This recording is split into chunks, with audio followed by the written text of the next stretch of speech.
जय जगन्नाथ शुभ सकाळ आपण मानकर दिनटी शुभमय हेउ मंगलमय हेउ मु देवाशीष पाढ़ी आपण मानक आमर Shri Gopal Krishna astrological YouTube channel को स्वागत जनाउछि। आज विशेष तथ्य उपस्थापन होछि भगवान श्रीकृष्णकर जन्म जातक उपरे।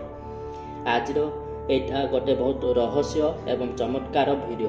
तेबे चलतु से उपरे आलोचना करिबा। श्रीमद् भगवत महापुराण अनुसार कृष्णस्तु भगवान स्वयं, जार अर्थ हेउछि श्रीकृष्ण हेउछन्ति परमात्मा परमेश्वर भगवान। किंतु भगवान श्रीकृष्ण जन्म हेबा समय रे एमिति केउ ग्रह संयोग थिला जेउ समय रे भगवान स्वयं धरावतरण करिले। तेबे चलतु भगवान श्रीकृष्णकर जातक आलोचना करिबा। किंतु सेठी पूर्वरु मु किछि कहिबा पई जाउछि जहा अत्यंत गुरुत्वपूर्ण अटे। आम्भमानक समस्तंकर मनरे प्रश्न उठुथिबो जे जने साधारण मनुष्य भगवानकर जातक विषय किपरि चर्चा करिबो एवं मु मध्य आपण मानकर प्रश्न सहित एकमत। मु जने साधारण मनीष, ना साधु ना संत ना कौनसी प्रकार सिद्धि और साधना अछि मो पाखरे। आपण माने जेमिति मु भी ठीक सेमिति साधारण एवं भगवान कर संतान। किंतु भगवान परमात्मा परमेश्वर मनीष को शिक्षित करिबा पाई अनेक प्रकार ऋषि मुनि साधु सन्थ होई अवतरित होई काले काले आसीछन्ति एवं विभिन्न रहस्यपूर्ण ग्रंथ रचना करि जाइछन्ति। से भितरु ज्योतिष शास्त्र गोटिए। ज्योतिष को भी वेदानाम चक्षु ज्योतिषाः बोली कहा जाई थाए, जहार अर्थ ज्योतिष शास्त्र वेद रूपी भगवान कर चक्षु अटे एवं ज्योतिष शास्त्र द्वारा भूत भविष्यत वर्तमान विषय रे जानी हेबो। किंतु भगवान का विषय रे कही हेबो नाही। मोर आराध्यंकर कृपा माता पिता तथा गुरुजनकर आशीर्वाद जे अल्प किछि ज्ञान आहरण करिछि ताहा द्वारा मु गवेषणा करी किछि कहिबा पई चाहुछि।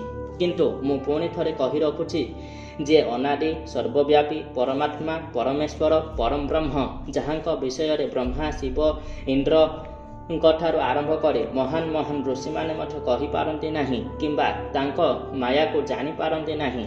मु सक्षम केमिति हेबी? केवल सीमित ज्ञान अनुसार किछि चर्चा करिबा मोर कर्तव्य। आउ गोटे प्रश्न मध्य आपण मानकर मन को आसी पारे जे कोनोसी भी जातक प्रस्तुत करिबा पाई date of birth, birth time, birth place दरकार। एबे 2025 मसीहा चलुछि एवं 5 रु 6000 वर्ष पूर्वे द्वापर जुगरे जन्म होइथिले भगवान श्रीकृष्ण। तेबे मु तांकर जातक किपरि एवं केउठु पाइली एवं भगवान श्रीकृष्णकर जातक गवेषणा करिबा द्वारा आमर कौन लाभ हेबो? तेबे चलंतु आगको से सब प्रश्नर उत्तर जानिबा बा आलोचना करिबा एवं भगवान को ऊपर मठ ग्रह नक्षत्रंकर प्रभाव पड़े कि? तेबे चलंतु से सब ऊपर आलोकपात करिबा। तेबे गोटे प्रमुख प्रश्न होची भगवान कृष्णकर जातक आजिर डेट रे मु केउठु पाइली? उत्तर हेउची श्रीमद् भागवत महापुराण हरिवंश एवं आम्भमानक समस्तंकर घरे घरे जन्माष्टमी दिन बोला जाउथिबा श्रीकृष्ण जन्माष्टमी व्रत पुस्तक एही विषय रे उल्लेख करा जाई अछि। एबे किछि लोक कहिबे आम्भे धर्म को मानुछु किंतु ज्योतिष शास्त्र को मानु नाहु। सेमानंको मु कहिबा पई चाहिबी धर्म आध्यात्म ज्योतिष एही सब विषय गुड़ाक गोटिए एवं अन्य गोटे सहित अंगांगी भाव में जड़ित अटे। भगवान ही ज्योतिष शास्त्र निर्माता। दुनिया रे जहाँ भी हेउछि सब भगवान कर इच्छा रे ही हेउछि। आमे जदि श्रीमद् भागवत महापुराण पढ़िबा तेबे आमे जानिबा जेतेबेले हिरण्याक्ष पृथ्वी को चोरी करि नेथिला सेतेबेले ब्रह्मा पवित्र अभिजित मुहूर्त रे अवतरित होई धर्मर उद्धार पाई आसंतु बोली प्रार्थना करथिले। भगवान श्रीकृष्ण एवं रामचंद्र मध्य अभिजित मुहूर्त रे जन्म होइथिले। प्रमाण स्वरूप भागवतर एही बाणी को आमे देखि पारिबा। आंभ विपक्ष दिति बड़ा किबा तहर विष्णु लीला आंभर जय उदे कर मुहूर्त अभिजित नाम सर्वमंगल शुभ धाम ए शुभ बेले चक्रधर आंभको संकट उद्धर। यह होछि भगवत श्रीमद् भागवत महापुराण रे लेखा जाइथिबा छंद जेउथिरे अभिजित मुहूर्तर वर्णना रहिछि। आउ गोटे प्रश्न मन को आसीबो जे कोन भगवान को भी ग्रह नक्षत्रंकर प्रभाव पड़े? भगवान सर्वव्यापी सर्वनियंता से सब सृष्टि करती आ संहार मध्य करती। तेबे ତାଙ୍କ ଉପରେ ଗ୍ରହ ନକ୍ଷତ୍ରଙ୍କର ପ୍ରଭାବ କିପରି ପଡ଼େ। ଗୀତାରେ ଭଗବାନ ନିଜେ କୁହନ୍ତି, ଯେତେବେଳେ ଧର୍ମର ଗ୍ଲାନି ଘଟିବ, ଅର୍ଥାତ୍ ମଣିଷ ଉଚିତ କ'ଣ ଅନୁଚିତ କ'ଣ ଜାଣିପାରିବ ନାହିଁ, ସାଧୁ ସନ୍ଥ ମହାତ୍ମାମାନେ କଷ୍ଟ ପାଇବେ, ସେତେବେଳେ ଭଗବାନ ମନୁଷ୍ୟ ରୂପରେ ଜନ୍ମଗ୍ରହଣ କରି ତାଙ୍କର ଭକ୍ତମାନଙ୍କୁ ସାଧୁ ସନ୍ଥମାନଙ୍କୁ ଉଦ୍ଧାର କରିବା ପାଇଁ ତଥା ଧର୍ମର ସ୍ଥାପନ କରିବା ପାଇଁ ଆସନ୍ତି ଏବଂ ଶୁଭ ମୁହୂର୍ତ୍ତରେ ଆସନ୍ତି, ମନୁଷ୍ୟ ଦେହରେ ଆସନ୍ତି ଏବଂ ମନୁଷ୍ୟ ଭଳି ଆଚରଣ କରନ୍ତି। ଯେଉଁ ଭଗବାନ ବାଳୁତ ରୂପରେ ଏତେ ବିରାଟ ଅସୁର କଂସକୁ ନିପାତ କରିଲେ, ସେ ପୁଣି ସାଣ୍ଡିପନି ପଣ୍ଡାଙ୍କ ପାଖରେ ରହି ପାଠ ପଢ଼ିଲେ। ଆପଣମାନେ ହିଁ କୁହନ୍ତୁ, ଯିଏ ସକଳ ଜ୍ଞାନର ଉତ୍ସ, ଜ୍ଞାନ ବିଜ୍ଞାନ ବିଦ୍ୟାର ଯେ ଜନ୍ମଦାତା, ସେ କାହିଁକି ପାଠ ପଢ଼ିଲେ? କାରଣ ସେ ଜାଣିଥିଲେ ଯେ ସେ ଗଲା ପରେ ମନୁଷ୍ୟମାନେ ତାଙ୍କୁ ମନେ ରଖିବେ, ସେ କରିଥିବା କାର୍ଯ୍ୟକୁ ଅନୁକରଣ କରିବେ। ସେଥିପାଇଁ ଭଗବାନ ହେଲେ ନିୟନ୍ତା, ସେ ନିୟମ ସୃଷ୍ଟି କରନ୍ତି। ଯଦି ସେ ନିଜେ ଅବତରିତ ହେବା ସମୟରେ ନିୟମ ପାଳନ କରନ୍ତି ନାହିଁ, ତେବେ ମଣିଷ ବି କୌଣସି ନିୟମ ମାନିବନି ଏବଂ ପାପ ଆଚରଣ କରିବ। ସେଥିପାଇଁ ଗ୍ରହ ନକ୍ଷତ୍ରଙ୍କର ପ୍ରଭାବ ସେ ନିଜ ଉପରେ ବି ପଡ଼ିବାକୁ ଦିଅନ୍ତି ଏବଂ ସେ ବି ଗ୍ରହ ଦୋଷ ଭୋଗ କରନ୍ତି। ଭଗବାନଙ୍କୁ ଗ୍ରହ ରୂପୀ ଜନାର୍ଦ୍ଦନ ବୋଲି ମଧ୍ୟ କୁହାଯାଇଥାଏ। ଭଗବାନ ଶ୍ରୀକୃଷ୍ଣ ହିଁ ନବଗ୍ରହ ରୂପରେ ସୃଷ୍ଟି ପରିଚାଳନା କରୁଛନ୍ତି। ତେବେ ଭଗବାନ କିପରି ନିଜର ହିଁ ନିୟମକୁ ଅବମାନନା କରିବେ? ଆଉ ଗୋଟିଏ ପ୍ରଶ୍ନ, ଭଗବାନଙ୍କର ଜନ୍ମକୁଣ୍ଡଳୀ ଦେଖିଲେ ଆମର କ'ଣ ଫାଇଦା ହେବ? ଉତ୍ତର ହେଉଛି, ଯାହାର ଜ୍ୟୋତିଷରେ ସାମାନ୍ୟ ବି ଇଣ୍ଟରେଷ୍ଟ ଥିବ, ସେ ଏଥିରୁ ବହୁତ କିଛି ନଲେଜ ପାଇଯିବ।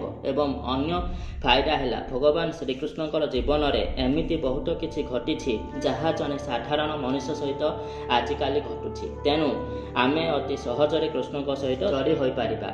ଯେପରିକି ଭଗବାନ ହୋଇବି ବଣ୍ଡି ଘରେ ଜନ୍ମ, ରାଜ ପରିବାରର ସଦସ୍ୟ ହୋଇବି ସେ ଗୋପରେ ନନ୍ଦ ଯଶୋଦାଙ୍କର ଘରେ ସାଧାରଣ ଗୋପାଳ ଘରେ ବଢ଼ିଲେ ଏବଂ ଦହି ଲବଣୀ ଚୋରି କରିଲେ ଏବଂ କର୍ମକ୍ଷେତ୍ରରେ ଯେତେବେଳେ ସେ ମଥୁରା ନଗରୀରେ ରହୁଥିଲେ, ଜରାସନ୍ଧ ବାରମ୍ବାର ମଥୁରା କଟକକୁ ଆକ୍ରମଣ କରିଲା ଏବଂ ସେହି ସମୟରେ ସେ ବିଭିନ୍ନ ଦେଶ ଦେଶାନ୍ତର ଗ୍ରାମ ଗ୍ରାମାନ୍ତର ଭ୍ରମଣ କରିଲେ, ଲୁଚି ରହି ଯୁଦ୍ଧ କରିଲେ ଏବଂ ପରିଶେଷରେ ସେ ଦ୍ୱାରକାଧୀଶ ହେଲେ, ଇତ୍ୟାଦି ଇତ୍ୟାଦି ଅନେକ ଗୁଡ଼ିଏ ବିଷୟ ରହିଅଛି ଭଗବାନଙ୍କର ଜାତକରେ। ଆମେ ଯଦି ଭଗବାନଙ୍କର ଜାତକକୁ ଦେଖିବା, ତେବେ ଭଗବାନ ଶ୍ରୀକୃଷ୍ଣ ରୋହିଣୀ ନକ୍ଷତ୍ର ବୃଷ ଲଗ୍ନ ବୃଷ ରାଶିରେ ଜନ୍ମଗ୍ରହଣ କରିଥିଲେ। ଜନ୍ମ ଲଗ୍ନରେ ଚନ୍ଦ୍ର ମହାଗ୍ରହ, ଲଗ୍ନଠାରୁ ତୃତୀୟ ଭାବରେ ବୃହସ୍ପତି, ଚତୁର୍ଥ ଭାବରେ ରବି ଏବଂ ଶୁକ୍ର ମହାଗ୍ରହ, ପଞ୍ଚମ ଭାବରେ ବୁଧ ମହାଗ୍ରହ, ଷଷ୍ଠ ଭାବରେ ଶନି ଏବଂ ରାହୁ, ନବମ ଭାବରେ ମଙ୍ଗଳ ମହାଗ୍ରହ ଏବଂ ଦ୍ୱାଦଶ ଭାବରେ କେତୁ ମହାଗ୍ରହ। ଏହିପରି ଭାବରେ ନବଗ୍ରହ ଅବସ୍ଥାପିତ ହୋଇଥିବା ସମୟରେ ଭଗବାନ ଶ୍ରୀକୃଷ୍ଣ ଜନ୍ମଗ୍ରହଣ କରିଥିଲେ ଏବଂ ଭଗବାନ ଶ୍ରୀକୃଷ୍ଣଙ୍କର ଜାତକରେ 5ଟି ଗ୍ରହ ଉଚ୍ଚରେ ଅଛନ୍ତି। ଉଚ୍ଚରେ ଅର୍ଥାତ୍ ସେମାନଙ୍କର କିରଣ ପୃଥିବୀ ଉପରେ ଭଲ ଭାବରେ ପଡ଼ୁଥିବା ବେଳେ, ବିକିରିତ ହୋଇ ଦେଖାଯାଉଥିବା ବେଳେ, ସେମାନଙ୍କର ବିମ୍ବ ସବୁ ଭଲ ଭାବରେ ଦେଖାଯାଉଥିବା ସମୟରେ ଭଗବାନ ଶ୍ରୀକୃଷ୍ଣ ଜନ୍ମଗ୍ରହଣ କରିଥିଲେ ଏବଂ ସେମାନଙ୍କର ସେହି ଗୁଣ ବା କ୍ୟାରେକ୍ଟର ଭଗବାନଙ୍କ ପାଖରେ ଅଧିକ ଥିଲା। ଲଗ୍ନରେ ଚନ୍ଦ୍ର ମହାଗ୍ରହ ବୃଷ ରାଶିରେ ଉଚ୍ଚ ଏବଂ ଉଚ୍ଚରେ ଥିବା ଯେକୌଣସି ବି ଗ୍ରହ ସବୁଠାରୁ ଅଧିକ ଶୁଭ ଫଳ ପ୍ରଦାନ କରିଥାଏ। ଲଗ୍ନ ମଣିଷର ଶରୀର ଏବଂ ଚେହେରାକୁ ଦେଖାଇଥାଏ। ଏଥିରୁ ଏବଂ ଚନ୍ଦ୍ର ସବୁ ଗ୍ରହମାନଙ୍କ ମଧ୍ୟରେ ସବୁଠାରୁ ଉଜ୍ଜ୍ୱଳତମ, ସବୁଠାରୁ ସୌନ୍ଦର୍ଯ୍ୟପୂର୍ଣ୍ଣ ଗ୍ରହ ବୋଲି ବିବେଚନା କରାଯାଇଥାଏ। ବିଭିନ୍ନ ପ୍ରକାରର ଗୀତା କବିତା ଏବଂ ବିଭିନ୍ନ ପ୍ରକାରର ଗଳ୍ପରେ ମଧ୍ୟ ଆମେ ଯେକୌଣସି ବି ସୌନ୍ଦର୍ଯ୍ୟପୂର୍ଣ୍ଣ ଜିନିଷ ସହିତ ଚନ୍ଦ୍ରର ତୁଳନା କରିଥାଉ। ତେଣୁ ଭଗବାନ ଏଥିରୁ ଆମେ ଜାଣିବା, ଯେତେବେଳେ ଚନ୍ଦ୍ର ଗୋଟେ ସୌନ୍ଦର୍ଯ୍ୟପୂର୍ଣ୍ଣ ଗ୍ରହ ଲଗ୍ନରେ ଉଚ୍ଚରେ ରହିଲେ ଭଗବାନ କେତେ ସୁନ୍ଦର ହୋଇନଥିବେ। ସେଥିପାଇଁ ଭଗବାନ ବହୁତ ଆକର୍ଷଣୀୟ ଥିଲେ, ତାଙ୍କର ଶରୀର ଦେଖିବା ପାଇଁ ବହୁତ ଆକର୍ଷଣଯୁକ୍ତ ଥିଲା ଏବଂ ତାଙ୍କୁ ଯିଏ ବି ଦେଖୁଥିଲା ବିମୋହିତ ହୋଇ ରହିଯାଉଥିଲା। ଏବଂ ତୃତୀୟ ସ୍ଥାନରେ ଦେବଗୁରୁ ବୃହସ୍ପତି କର୍କଟ ରାଶିରେ ଉଚ୍ଚରେ ଅଛନ୍ତି। ଦେବଗୁରୁ ବୃହସ୍ପତି ଯିଏ ଦେବତାମାନଙ୍କର ମଧ୍ୟ ଗୁରୁ ଅର୍ଥାତ୍ ଜ୍ଞାନର କାରକ, ସେ ତୃତୀୟ ଭାବରେ ଅଛନ୍ତି, ଉଚ୍ଚରେ ଅଛନ୍ତି। ଏବଂ ରବି ଲଗ୍ନଠାରୁ ଚତୁର୍ଥ ଭାବରେ ସିଂହ ରାଶିରେ ସ୍ୱଗୃହୀ ହୋଇ ଅଛନ୍ତି ଏବଂ ପଞ୍ଚମ ଭାବରେ ଜ୍ଞାନକାରକ ଭାବରେ ବୁଧ କନ୍ୟା ରାଶିରେ ସ୍ୱଗୃହୀ ଏବଂ ଉଚ୍ଚରେ ଅଛନ୍ତି। ଷଷ୍ଠ ଭାବରେ ଶନି ରାହୁଯୁକ୍ତ ହୋଇ ଉଚ୍ଚରେ ଅଛନ୍ତି ତୁଳା ରାଶିରେ ଏବଂ ନବମ ଭାବରେ ମଙ୍ଗଳ ମହାଗ୍ରହ ମକର ରାଶିରେ ଉଚ୍ଚରେ ଅଛନ୍ତି। ଏହିପରି ଭାବରେ ଗ୍ରହମାନେ ଅବସ୍ଥାପିତ ହୋଇଛନ୍ତି। ଦ୍ୱାଦଶରେ କେତୁ ମହାଗ୍ରହ। ଚତୁର୍ଥ ଭାବରେ ରବି ଜଣେ ଧର୍ମକାରକ ଗ୍ରହ ଏବଂ ସକଳ ଶକ୍ତିର ଆଧାର ଏବଂ ପିତୃକାରକ ଗ୍ରହ ହୋଇ ସ୍ୱଗୃହୀ ହୋଇ ଚତୁର୍ଥ ଭାବରେ କେନ୍ଦ୍ରରେ ରହିବା ବହୁତ ଶୁଭଜନକ। ଏବଂ ଆମେ ଯଦି ଦେଖିବା ଭଗବାନ ଶ୍ରୀକୃଷ୍ଣଙ୍କର ପିତା ବସୁଦେବ ଜଣେ ସତ୍ୟବାଦୀ ଏବଂ ପରମ ଧାର୍ମିକ ବ୍ୟକ୍ତି ଥିଲେ। ଏବଂ ପଞ୍ଚମ ଭାବ ହେଉଛି ମଣିଷର ବ୍ୟକ୍ତିତ୍ୱ, ମଣିଷର ଗୁଣ ଏବଂ ମଣିଷର ବିଦ୍ୟା, ବୁଦ୍ଧି, ଜ୍ଞାନ, କୌଶଳ କିପରି ଥିଲା ସେ ଉପରେ ଆମେ ପଞ୍ଚମ ଭାବରୁ ଜାଣିପାରିବା। ଏବଂ ବୁଧ ମହାଗ୍ରହ ପଞ୍ଚମ ଭାବରେ ସ୍ୱଗୃହୀ ହେବା ସହିତ ମୂଳ ତ୍ରିକୋଣସ୍ଥ ଏବଂ ଉଚ୍ଚରେ ଥିବା ହେତୁ ଆମେ ଜାଣିବା ଭଗବାନ ବହୁତ ବିଭିନ୍ନ ପ୍ରକାରର ଜ୍ଞାନର ଅଧିକାରୀ ହୋଇପାରିଥିଲେ ଏବଂ ବୁଧ ଚାଲାକ ଚତୁରର କାରକ ମଧ୍ୟ। ସେଥିପାଇଁ ଭଗବାନ ଶ୍ରୀକୃଷ୍ଣ ବହୁତ ଚାଲାକ ଥିଲେ ଏବଂ ନିଜର ବୁଦ୍ଧି ବଳରେ ସେ ବିଭିନ୍ନ ପ୍ରକାରର ସମସ୍ୟାର ସମାଧାନ କରିପାରୁଥିଲେ, ବିଭିନ୍ନ ପ୍ରକାରର କୌଶଳ ମଧ୍ୟ ସେ ଜାଣିଥିଲେ। ଏବଂ ମଙ୍ଗଳ ମହାଗ୍ରହ ହେଲେ ଶକ୍ତିର କାରକ, ଛୋଟ ଭାଇ ଭଉଣୀମାନଙ୍କର କାରକ ଏବଂ ସେ ନବମ ଭାବରେ ଭାଗ୍ୟକାରକ ଗୃହରେ ଅବସ୍ଥାପିତ ହୋଇଛନ୍ତି, ଯାହାକି ବହୁତ ଶୁଭଜନକ ଅଟେ। ଏବଂ ଉଚ୍ଚରେ ଥିବା ମଙ୍ଗଳଙ୍କର ସପ୍ତମ ଦୃଷ୍ଟି ପରାକ୍ରମ ଭାବ ବା ତୃତୀୟ ଭାବକୁ ପଡ଼ୁଛି, ଯାହାର ଅର୍ଥ ଭଗବାନଙ୍କୁ ତାଙ୍କର ଜୀବନରେ ବହୁତ ପରାକ୍ରମ କରିବାକୁ ପଡ଼ିବ, ବହୁତ ପରିଶ୍ରମ କରିବାକୁ ପଡ଼ିବ ଏବଂ ବିଭିନ୍ନ ପ୍ରକାରର ବହୁତ ଯାତ୍ରା କରିବାକୁ ପଡ଼ିବ। ଏବଂ ଯାହାକି ଆମେ ତାଙ୍କର ଜୀବନରେ ମଧ୍ୟ ଦେଖିଛେ, ଭଗବାନ ଅନେକ ଗୁଡ଼ିଏ ରାକ୍ଷସମାନଙ୍କ ସହିତ ଯୁଦ୍ଧ କରିଥିଲେ, ଅନେକ ଦୁଷ୍ଟମାନଙ୍କୁ ସେ ବଧ କରିଥିଲେ, ସେମାନଙ୍କୁ ମୁକ୍ତି ଦେଇଥିଲେ ଏବଂ ବହୁତ ଜାଗା ମଧ୍ୟ ଭ୍ରମଣ କରିଥିଲେ, ବହୁତ ପରାକ୍ରମୀ ଥିଲେ। ଏବଂ ଭଗବାନଙ୍କର ପରାକ୍ରମ ବିଷୟରେ ଆମେ ସାଧାରଣ ମଣିଷ କ'ଣ ଆଲୋଚନା କରିବା, ଆମେ ସେ ବିଷୟରେ ସକ୍ଷମ ନୁହଁ।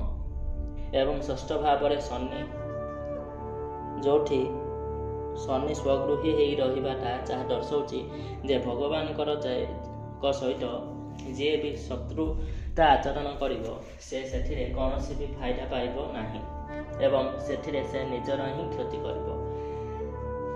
ଏଇଟା ହେଉଛି ଜ୍ୟୋତିଷ ଶାସ୍ତ୍ରର ନିୟମାବଳୀ। କିନ୍ତୁ ପ୍ରକୃତରେ ଦେଖିଲେ ଯିଏ ଭଗବାନଙ୍କ ସହିତ ଶତ୍ରୁତା କରିବ କିମ୍ବା ମିତ୍ରତା କରିବ ସମସ୍ତଙ୍କୁ ସମାନ ଫଳ ହିଁ ପ୍ରାପ୍ତ ହେବ।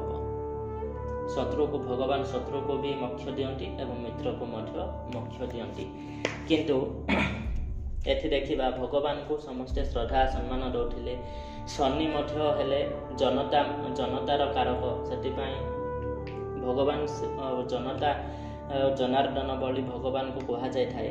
ଏବଂ ଭଗବାନ ଯେତେବେଳେ ରାଜା ହେଲେ ତାଙ୍କର ଯେଉଁ ଜନତାମାନେ ଥିଲେ ସେମାନେ ଭଗବାନଙ୍କୁ ବହୁତ ମାନୁଥିଲେ, ସମ୍ମାନ ଦେଉଥିଲେ ଏବଂ ଭଗବାନ ଶ୍ରୀକୃଷ୍ଣ ଯାହା କହୁଥିଲେ ତାଙ୍କ କଥା ଅନୁସାରେ ସବୁ କାମ କରୁଥିଲେ। ଏପରିକି ସେ ଭଗବାନଙ୍କର ନିର୍ଦ୍ଦେଶରେ ମଥୁରା ନଗରୀକୁ ତ୍ୟାଗ କରି ସବୁଦିନ ପାଇଁ ଦ୍ୱାରକା ନଗରୀକୁ ଚାଲି ଯାଇଥିଲେ ମଧ୍ୟ। ଏଥିରୁ ଆମେ ଜାଣିବାକୁ ପାଉଛେ ଯେ ଭଗବାନଙ୍କର ରାଜନୈତିକ କ୍ଷେତ୍ର କିପରି ସୁସଂଗଠିତ ଥିଲା ଏବଂ ଭଗବାନ କେତେ ଲୋକପ୍ରିୟ ଥିଲେ ସେହି ସମୟରେ। ତେବେ ବହୁତ ସମୟ ହୋଇଯାଇଥିବା ହେତୁ ସୂକ୍ଷ୍ମ ଭିଡ଼ିଓ ଭିତରେ ବହୁତ ଗୁଡ଼ିଏ ଜିନିଷ ରହିଯାଉଛି ଏବଂ ଅଳ୍ପ ସମୟ ଭିତରେ ସବୁ ଜିନିଷ କହିବା ସମ୍ଭବପର ନୁହଁ। ତେଣୁ ଆଜିର ବିଷୟକୁ ଏଠି ଆମେ ବିରାମ ଦେଉଛୁ। ଯଦି ଆପଣମାନଙ୍କ ମନରେ କିଛି ପ୍ରଶ୍ନ ଆସୁଛି କିମ୍ବା ଅନ୍ୟ କୌଣସି ବିଷୟ ଉପରେ ଅଧିକ ଜାଣିବାର ଅଛି ତେବେ ଆମକୁ କମେଣ୍ଟ ମାଧ୍ୟମରେ ଜଣାନ୍ତୁ। ଆମେ ସେହି ବିଷୟ ଉପରେ ଅଧିକରୁ ଅଧିକ ଗବେଷଣା କରି ନୂଆ ଭିଡ଼ିଓ ଆଣିବା ପାଇଁ ଚେଷ୍ଟା କରିବୁ। ଯଦି ଆପଣମାନେ ଆମର ଚ୍ୟାନେଲକୁ ସବସ୍କ୍ରାଇବ୍ କରିନାହାନ୍ତି ତେବେ ଆମର ଚ୍ୟାନେଲକୁ ସବସ୍କ୍ରାଇବ୍ କରନ୍ତୁ, ଭିଡ଼ିଓକୁ ସେୟାର କରନ୍ତୁ, ଲାଇକ୍ କମେଣ୍ଟ ଦିଅନ୍ତୁ, ଯାହା कि आमको आहुरी अधिकरू अधिक परिश्रम करने काम करने एवं यही भलिया गुरुत्वपूर्ण रहस्यमय चमत्कारपूर्ण विषय को उपस्थापन करने अधिकरू अधिक उत्साह प्राप्त हम भगवान आशीर्वाद प्राप्त हो।